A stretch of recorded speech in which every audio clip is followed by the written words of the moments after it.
Good morning. Good. So yesterday we were seeing indexing and slicing. A few more operations in slicing I would like to just revise. It will be a revision for you all also.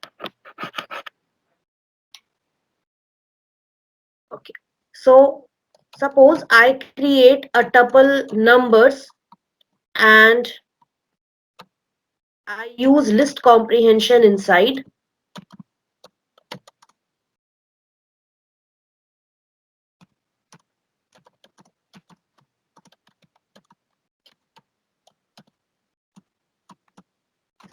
So now if I print numbers, you can see these are the values. Okay. So let me just provide these values certain indices. So I'm going to open Microsoft Excel for that. As I already explained earlier that in tuples, they just work like lists. Okay. Tuples, they just work like lists. So a start index and the stop index, it works as boundary for the tuple. Okay.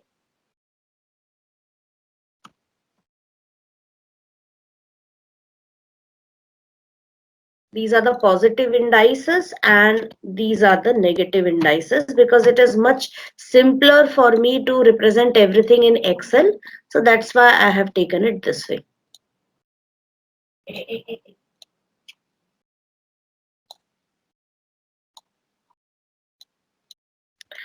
I'm going to use a different color for the positive indices, and for the negative indices, I'm going to use a different color. Okay, so now it is okay. Fine. So over here, these are positive indices and these are the negative indices, and in between we have the values. Okay, these are the values. Right. Fine. So now when I talk about list slicing, let me just copy this and bring it here.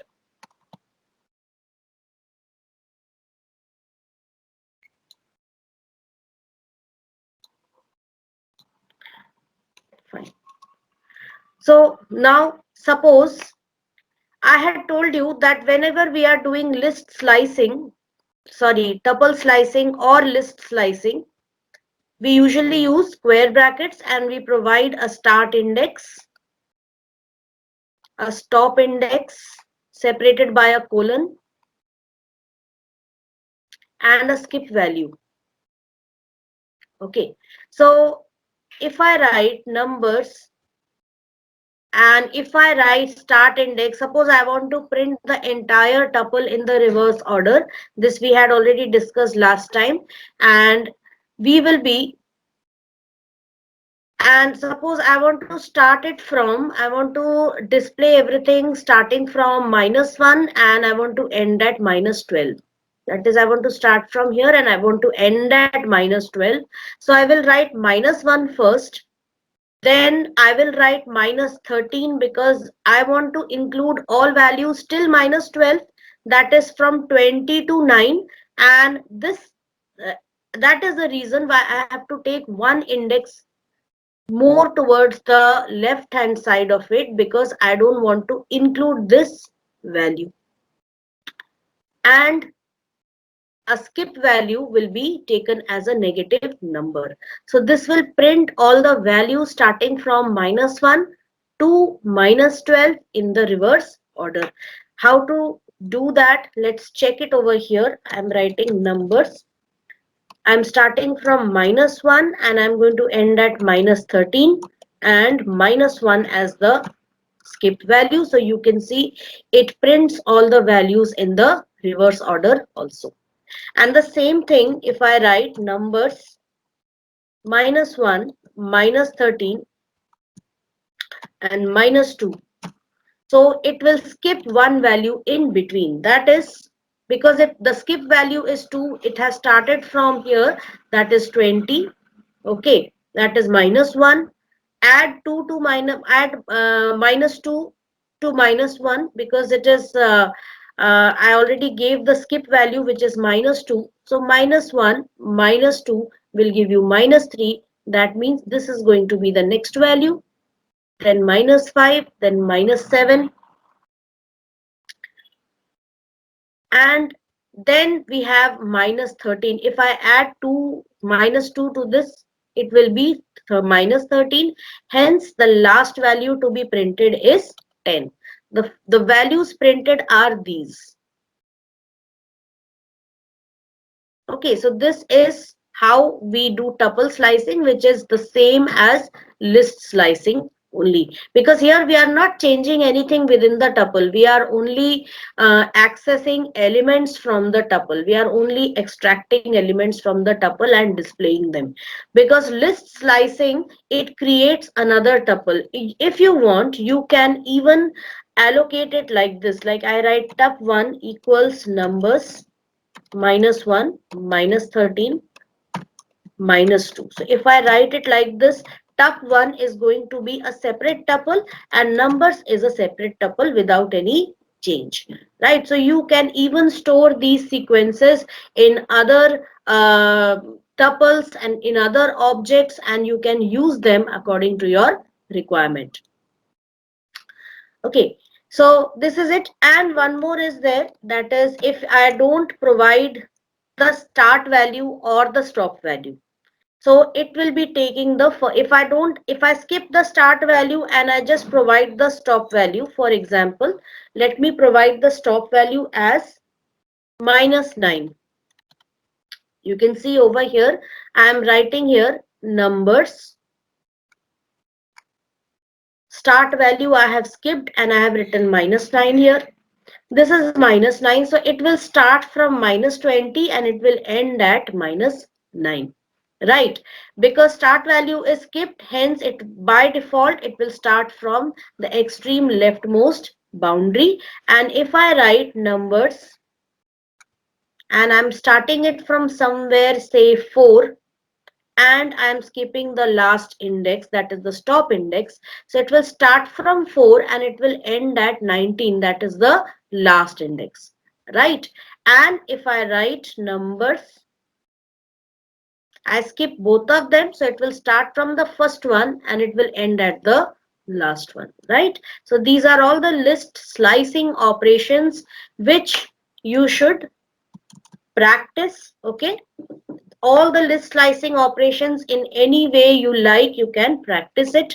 Even one more I am going to tell you here, that is, if I write numbers and I'm writing it like this, I'm taking the positive index 3 and here for the stop index I'm taking -7. So what are the values which are going to be printed? First index, start index is 3 and the stop index is -7. So it will start from 3, but it will end at -8. Right? It will start from the index 3 and it will end at -8, because -8 falls before -7. And here I have not provided any skip value, which means the skip value is +1, which is to proceed towards the right. Had it been -1, it would have been in this direction, right? So let's try doing this. Numbers, it is 3 colon -7. If I just write it this way, you can see it takes up these values starting from 4 and ending at 13. That's it. And if I just give a negative value, 3 colon -7 colon -1, it doesn't give us any value. Why? Because if I want to print the values, I want to print these same values starting from 13 to 4. That is, these values, if I want to print them in the reverse order, so here I will have to change the start index as it will start from -8, because I have to print 13, okay, and it has to end at which value? It has to end at 2, right? So I'll write it as numbers -8 colon 2 colon -1. So now you can see that these values are printed in reverse. Now for this 2, I have taken it like this, that is, this I have taken the negative index here as the start index, and I have taken the positive index as the stop index. So it doesn't matter because the order is correct. If I am taking -1 and as the skip value, I have started from the index towards the right side, that is rightmost index, and I have ended at the leftmost index. Right? You can also take -17 in place of, sorry, -18 in place of 2. आप ये भी कर सकते हो. Right? Only thing you have to take care is how you are writing the sequence. If it has to be like, if you have to go in the proper order starting from the left to right, that is in the left to right direction, so you have to maintain that direction. Okay, whether you take positive indices or negative indices or a combination of both, you have to maintain the direction. And if you want to do it in the reverse order, or the direction should be reversed, but you can take positive negative indices both, right?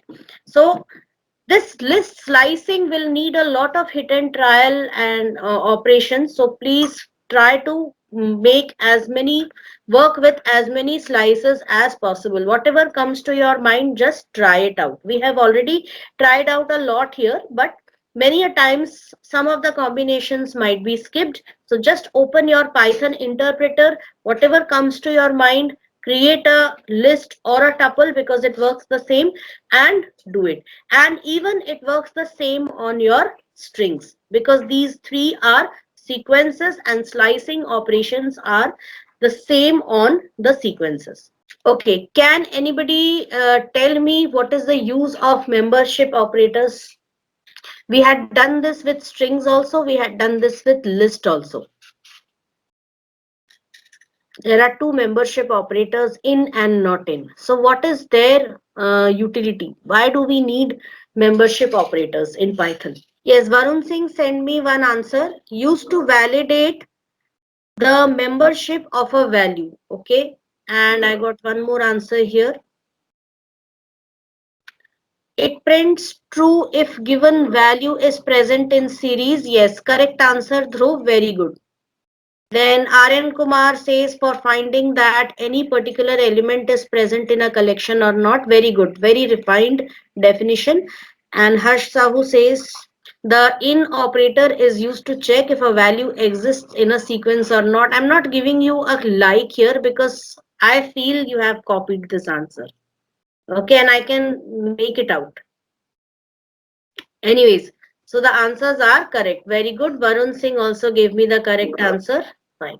So next is using membership operators, which is to check whether a particular member with a particular element is a part of a collection or not. It works on almost all types of sequences as well as mapping data types. And under mapping data types, we have dictionaries, right? So we have two membership operators, in and not in. So it's very simple. If I write here 45 in numbers, we don't see 45 anywhere in numbers. Okay, so if I write, I press enter, I will get false. But if I write 45 not in numbers, I will get true. Let's do a question, a program related to this. Okay, so program will do, that is write a program in Python to accept any character and say whether it is a vowel or not. Very, very simple program. It is a program which is to accept a character and to check whether it is a vowel or not. So I'm going to create a new file here.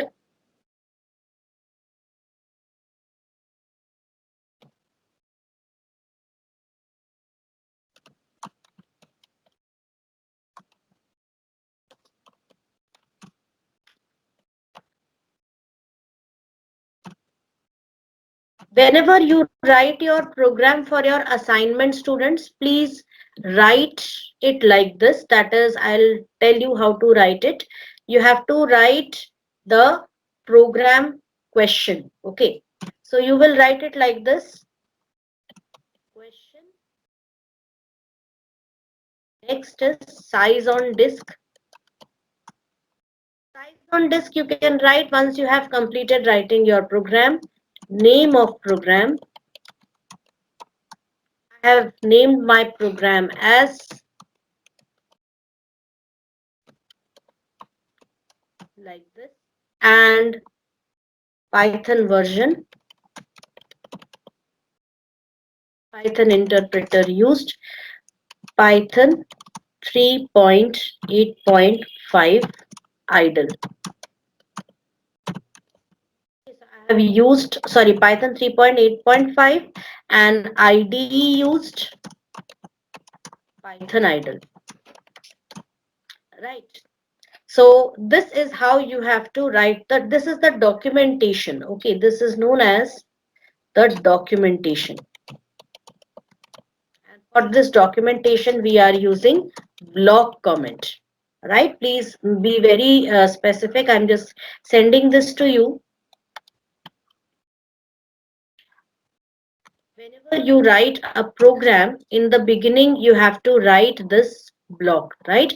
Whenever you write a program in your practical files, from now onwards, you will be writing this block comment within which you are going to specify all these things. And once your program is completed, you are going to also write size on disk, right? These are This is basic documentation of your program.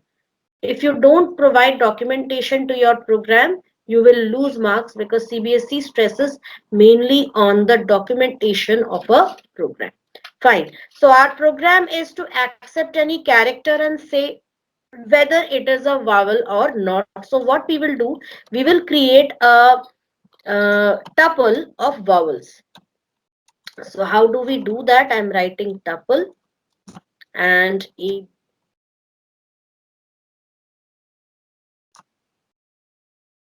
Okay, I'm not going to use that. I'll use some functions. So I have just written it like this. That is, instead of, because it becomes very cumbersome to write A within single quotes, E within single quotes. So I have just created a sequence string and I'm creating a tuple out of that. So this tuple function will automatically convert this into a tuple. Now, ch equals input, enter a character. So I will be asking a character from the user and I will check here if ch dot lower. I will convert this into lowercase characters because I have taken all lowercase alphabets in the tuple vowel. So whatever, if the user gives a capital A, then also it is a vowel. We know that, right? But because the ASCII codes of capital A and small a are different, that is why Python will recognize them as two different characters. Hence, to avoid that, I am going to convert whatever the user has given into lowercase characters and then I'm going to check in vowels. This is so. Nobody is going to send the answers on the Microsoft Teams platform right now. If you want to send your programs, please mail it to me on my personal mail ID. Okay, then I will share it with the entire class.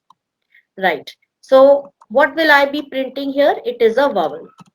Or I'll write ch is a vowel. Right. Else print ch is a consonant. Those which are not vowels, they are consonants like B, C, D. These are what? Consonants. So I'm going to now run the program, enter a character. So I entered capital A, it is a vowel. Though I have not provided capital A within the vowel tuple. Okay. Enter a character small g. Small g is a consonant. Small it is a vowel. So whenever you give a character, it is going to convert that into a vowel. Now I'm going to just modify this program and you people are going to send me the answer. The program is like this. Write a program in Python to accept a string and and print the number of vowels in the string. So now I have just changed the program. Your program is you have to write a program in Python which will accept a string from the user, a string object from the user, like this is my country, I love programming, information technology. Okay, any object which contains more than one alphanumeric characters. Okay, and you have to count, your program has to count the number of vowels in that string. Yes, please check the answers. This is how we are going to do it. What I did was, first vowels, I have already created a tuple vowels. Then I have taken a string. We will do its dry run now.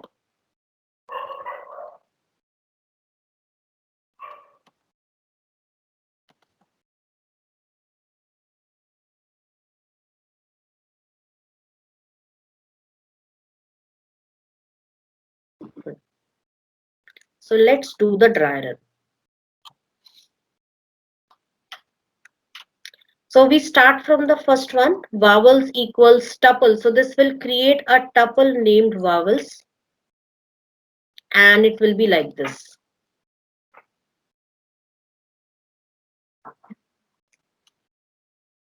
Right?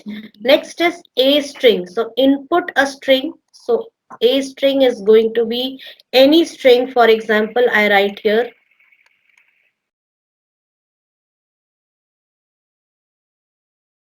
I have written I love programming. Fine. Count CNT is equal to 0.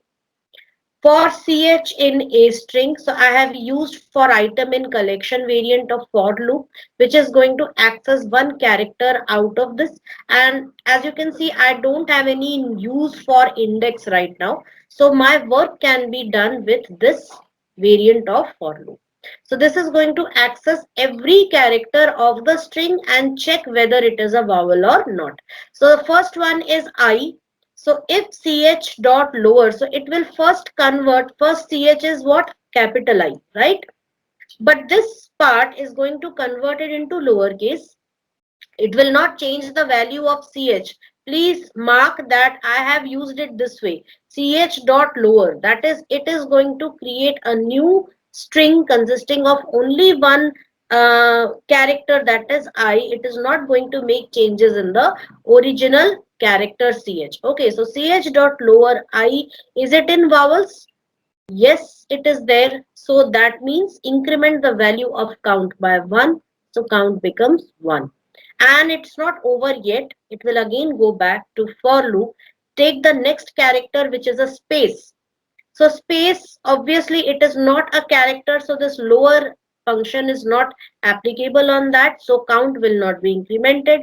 Next is L. Again, it is not a vowel, right? Even if it is already in lowercase. Here we had white space. So I'm going to just write that here. So this is a space, right? So it will not be checked. Small l not be checked. Then you have small o. So this small o is already small o. If it is, even if I am using lower function on this, there won't be any difference. It is a vowel, yes. So increment the value of count to 2. Next is V. Is it a vowel? No. Next is E. Yes, it is a vowel. So again, it will be 3. Next is space. So this way, it is going to skip all those which are what? It's going to ignore all the consonants and only work for the vowels which are falling. Right. So at the end, we would be having 3, 4, 5, 6 vowels. And at the end, this print statement is going to be executed, which will print the total number of vowels in the string. So let's run the program and see. If I write here, I write information technology.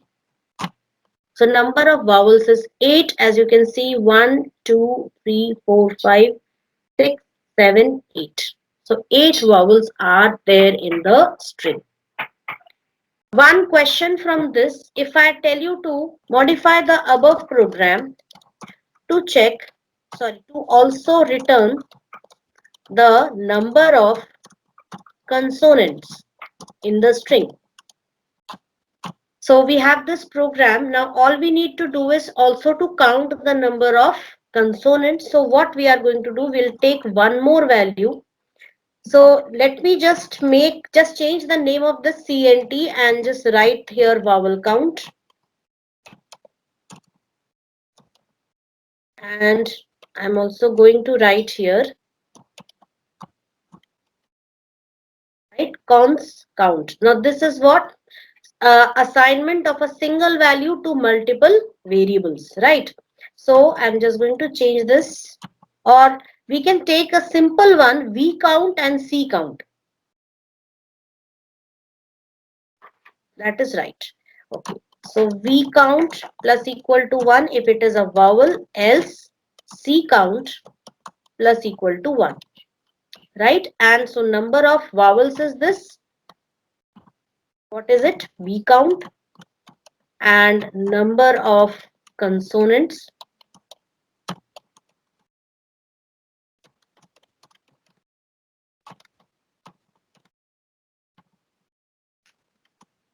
is, that is C count. Right? Enter a string, information technology, and you can see number of vowels is 8 and number of consonants is 14. All those which are not vowels, they are consonants. Right? So a simple correction I have made in this program. That was all in membership operators. So you can use in and not in to check the membership, and this is very handy when we are writing certain programs. Next is concatenation. That is joining tuples with single element, joining tuples with tuples, joining tuple slices with other tuple objects. So let's see concatenation in detail now. So I already have numbers over here. Okay, it's not defined. Now it's saying it's not defined. Let me give some arbitrary numbers here for this.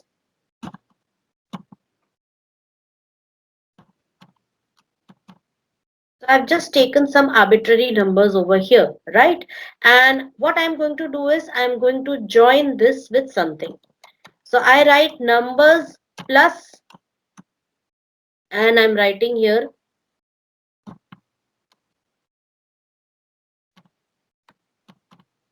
so this is what joining a tuple with another tuple, and the result is this. Now, if you check the original tuple, it is unchanged. Okay, because concatenation always creates a third tuple which contains the combination of elements of the tuples which were concatenated. You can also concatenate three tuples together. So here I am taking T1, T2 and T3 just for the sake of convenience. 4, 5, 6 and T3 is 7, 8 and 9. Okay, so I write here T1 plus T2 plus T3. This is a concatenation of all the three tuples. Okay, I made something wrong. Instead of T1 plus T2, I wrote T1 plus T1. So now this is the concatenation of all the three tuples together. If you want, you can even assign it to a third tuple.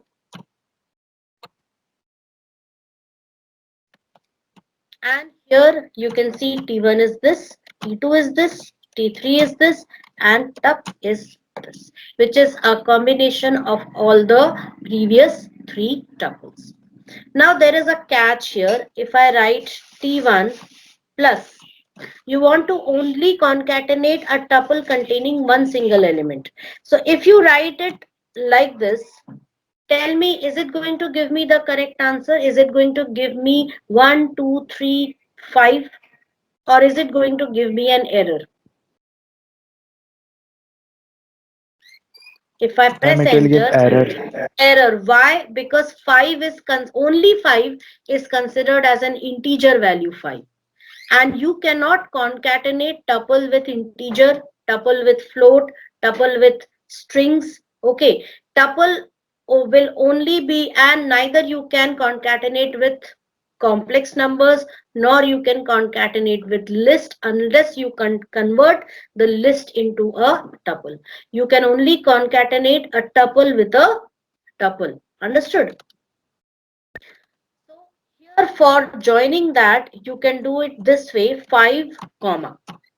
So this way 5, this is now considered as a tuple, and T1 is also a tuple, so you can concatenate or join a tuple with a tuple, right? But you cannot join a tuple with any other data type. Please mark this, okay? Then joining tuple slices with other tuple objects. Yes, so now let's create a large, okay, we already have numbers here. This is numbers. Now we want to take out slices from this number. So I'm writing numbers, and let me make a slice here. So 0, 1, 2, 3, 4. That means I'll be getting 12, 4 and 15 for this. And joining this with other tuple objects. So you can see over here that this is numbers.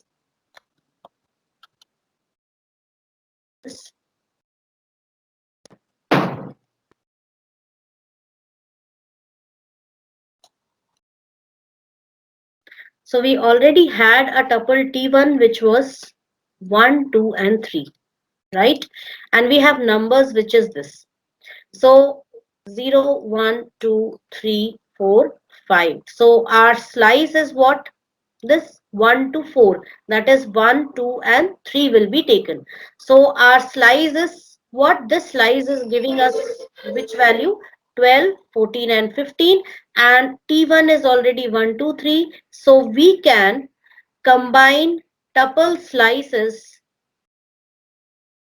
with tuple objects. This is also allowed, but tuples plus int, tuple plus complex, tuples plus float,